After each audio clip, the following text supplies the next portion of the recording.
Okay, happy Wednesday. I am sitting here in my daughter's room and she is sick. She's the stomach bug that is just going around. And I'm sitting here and I'm trying to pick up her room because we have company coming. And it just reminded me of a story that I want to talk with you about this morning. So today's Wednesday, but we're actually going to read a story today that you actually read yesterday, but I think is one that we all identify with in some way or another. It's the story of the two sisters, Mary and Martha. So it's found at the end of Luke 10, starting in verse 38. Matt talked yesterday about the sending out of all of the disciples. Their job was to go and get the towns ready for Jesus to come, and we see that here in action. Martha was ready. She's welcomed Jesus into her home. And I just want you to think for a moment, like what that would be like.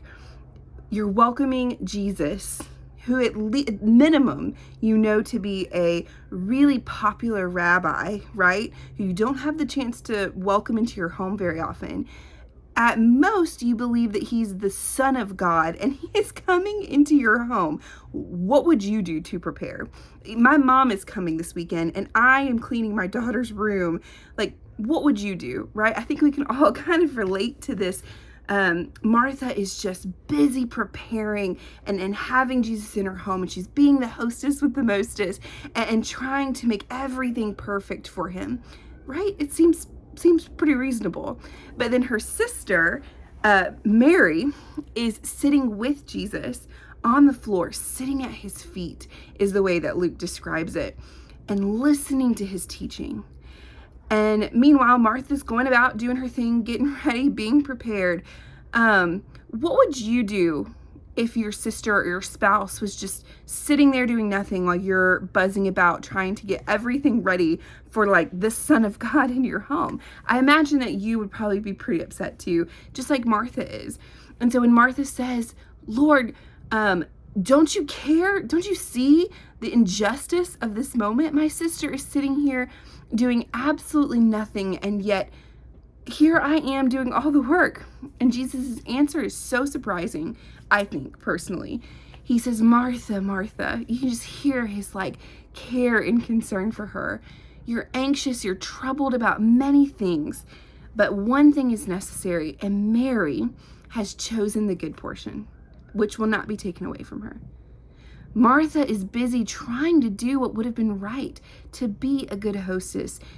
Meanwhile, Mary is just sitting at Jesus' feet. That sitting at his feet is like a euphemism for learning from him, like soaking it all in. It's the position of a student to a rabbi.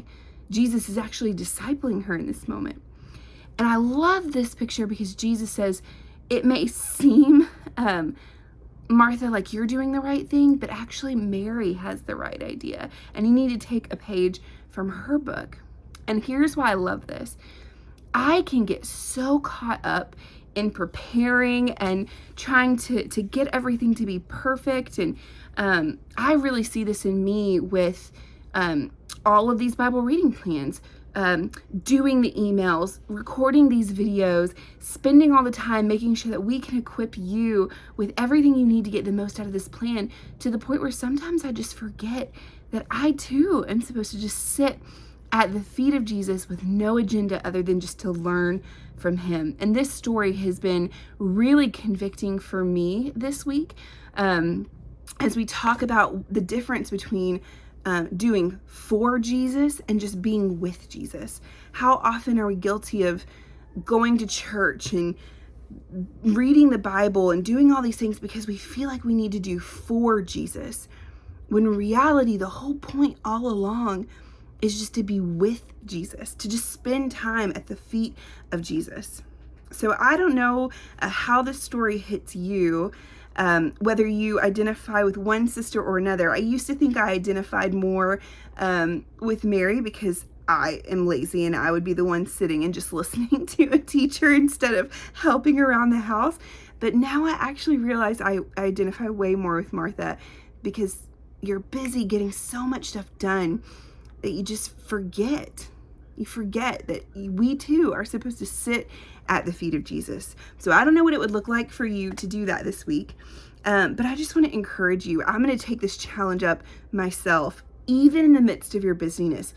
Good things that you should be doing. Martha's not doing anything wrong. She's doing good things. She's being a good hostess. But don't let your busyness keep you from sitting at the feet of Jesus and just enjoying his presence and soaking in his teachings. I hope that you'll join me on this challenge. It's one that's going to be really hard for me, but something I think we all need to get a little bit better at. Be with Jesus. Don't just do for Jesus. Mary had it the right way. We'll see you again tomorrow.